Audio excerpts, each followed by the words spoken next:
An alarming amount of college undergraduates are now self-reporting as disabled. But guys, we're not talking about the historic disabilities of physical or sensory disabilities. These are not good faith actors. These are college kids that want to get more time on test and other advantages when it comes to their schoolwork. But we'll get to that in just a moment. Guys, we've been covering for weeks and weeks and weeks the problems that college graduates are having. They cannot find jobs.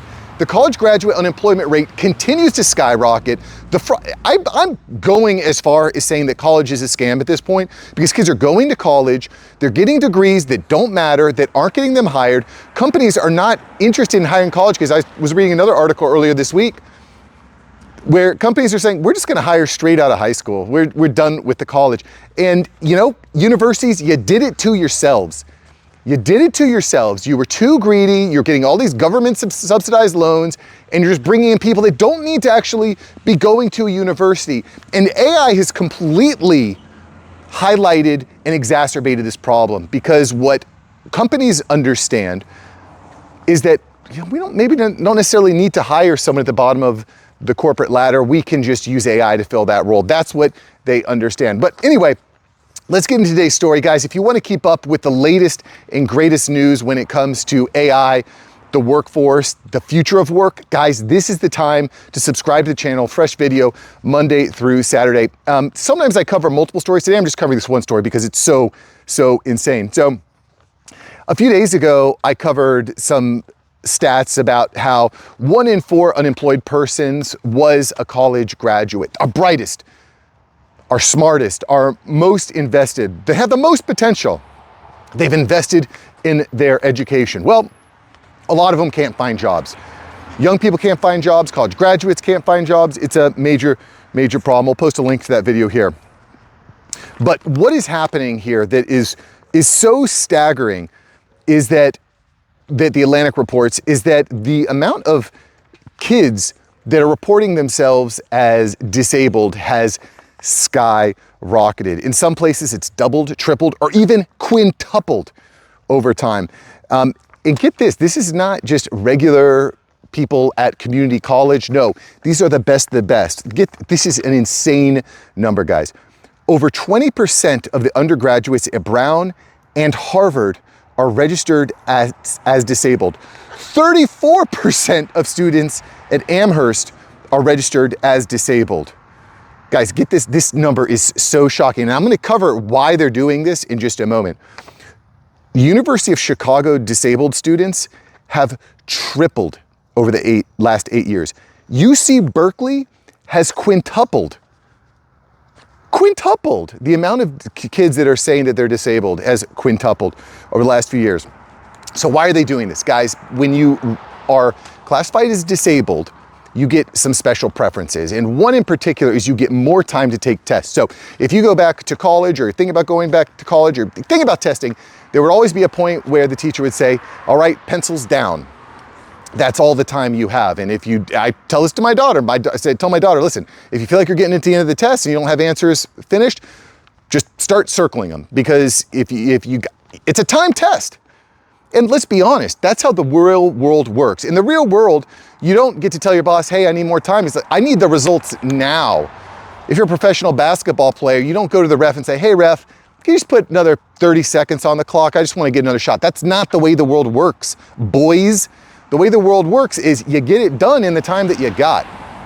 You get it done with the God-given gifts that you have. So what's happening here is these college kids, these college undergraduates are gaming the system, and we'll explain exactly how they're doing it here right now. So the Americans with Disabilities Act passed in 1990, and it was started with great intentions.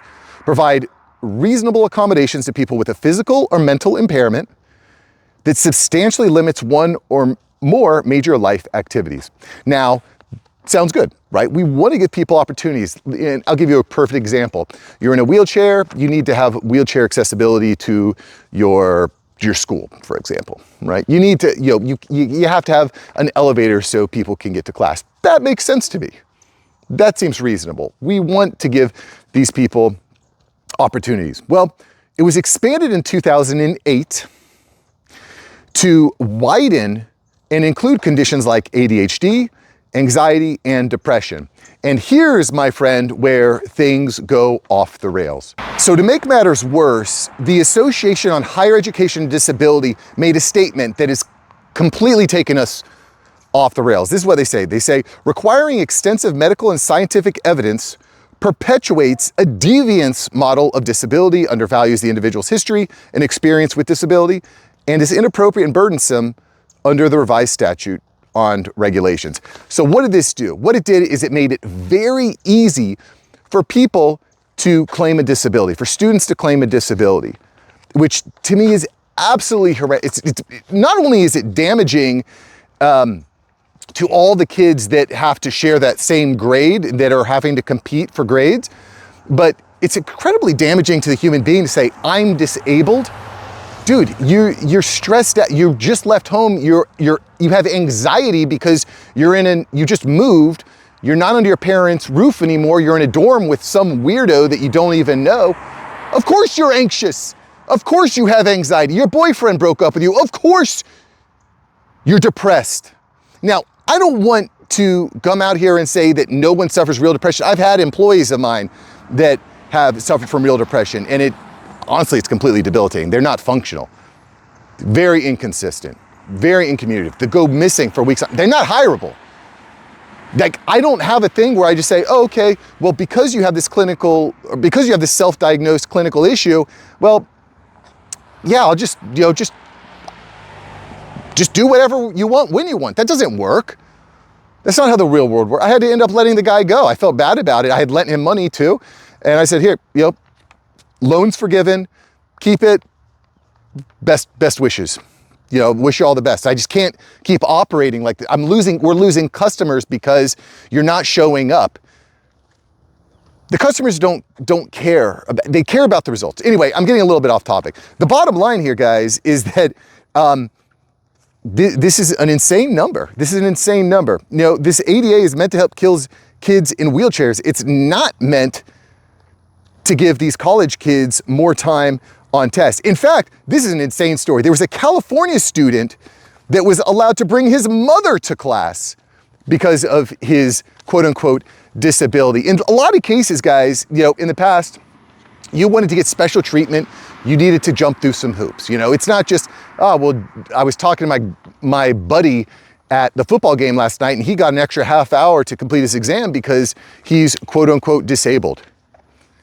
He quote-unquote has depression or anxiety. Why don't I do that? I want an extra 30 minutes on my test. It creates this incentive structure where you have to be disabled in order to compete because you need that extra time. And what's happened here, and what was, I think, a good idea initially, let's help disabled people get a fair shot and have the infrastructure they need to be successful. Stephen Hawking was in a wheelchair and that guy changed the world. Why can't others? What started off with good intent, I think, has completely spiraled out of control. And guys, this is exactly the result. This is an exact result of participation trophies. I mean, I know we've been talking about it, and listen, my kids have been in sports for years. They've got a lot of participation trophies, but they're now getting to the point, and I think this is interesting, where you get called out. If you get, and I was coaching my son's baseball team. He's just upgraded from T-ball to A-ball, and they keep score. There's outs. There were boys on that team that when they got out, they would cry. They would cry.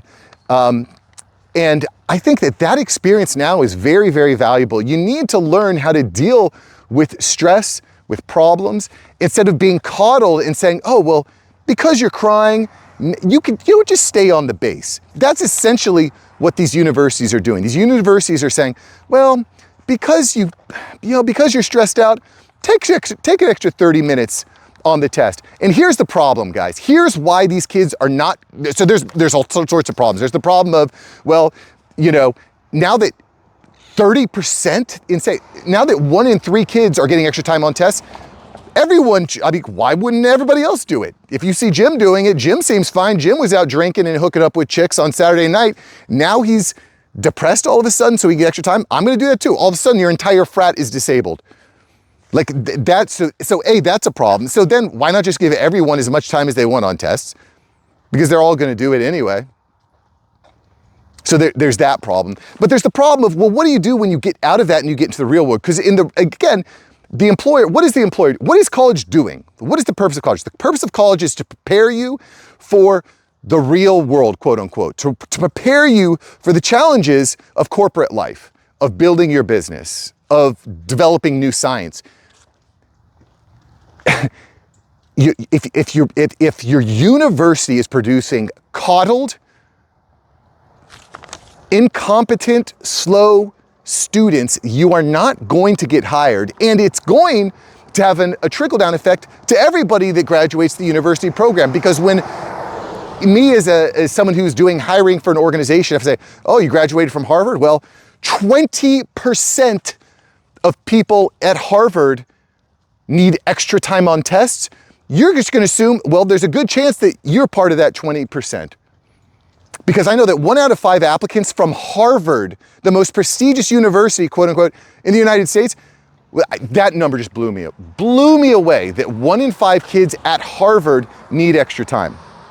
But this is crazy. This is where it gets even more crazy, is that the kids, all these crazy numbers for kids, 20%, 30% of kids that are quote unquote disabled, oftentimes self-diagnosed, just ask their primary care physician, like, I don't feel good, can you write me a note? Sure, Jim, I got you. 20 to 30% at these prestigious 4-year colleges. But if you were to go to look at kids at 2-year community colleges, only 3 to 4% of these kids are claiming a disability. Only 3 to 4%.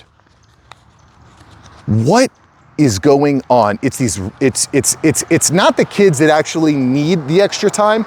It's the rich, entitled, self-righteous, best of the best, massive quote unquote potential that are getting in. And it's this, I mean, I just cannot explain how insane this is and how upset it makes me, because we are completely coddling the next generation of employees, of workers, and dads out there. It's up to us to challenge our kids to be better. Listen, you're the average of the 5 people you spend the most time with. Thank you for being here with me today, by the way. You're the average of the 5 people you spend the most time with. And do you want to spend your time with people that are not striving to be better, that are saying, I'm going to cut the corner. I'm going to degrade my own personal identity, say that I have this sort of mental health issue in order to get an advantage? Is that the type of people you want to spend your time with? Or do you want to spend your time with people that are challenging themselves, getting better, reading books, staying consistent, not making excuses? Those are the people that I want my kids spending time with. Well, don't go to Harvard is the example. And by the way, this goes into a broader discussion about universities. The reality is that a lot of the kids that are going to universities and getting these 4 years degrees have no business getting them. I mean, the numbers kind of vary depending on where you look, but you're talking somewhere around 6% of college kids that graduate can't find a job, and about 50% of the kids that do find a job are underemployed. They're in a career that doesn't even require the degree. Meanwhile, the schools are banking in billions of dollars in loans that are backed by the federal government. They are too big to fail. It is a complete fiasco. It's a complete fiasco. And then you're saying that, again, this is Harvard. This should be the premier educational institution of the United States. And you're saying that 20% of your kids are mentally so incapacitated that they need extra time on tests, maybe some extra credit. Heck, bring your ChatGPT along with you to help you out with a test. Why in there?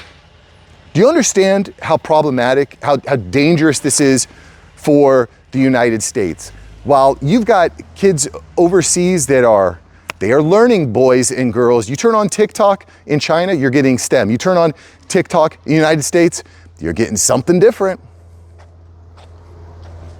Gosh, I could go on and on and on, guys, but I felt like we needed to highlight this because Yes, AI is an issue. It's going to empower a lot of people, but it's also going to displace millions and millions of jobs. No doubt in my mind, AI is going to displace millions of jobs, tens of millions, maybe even hundreds of millions of jobs over the next several years.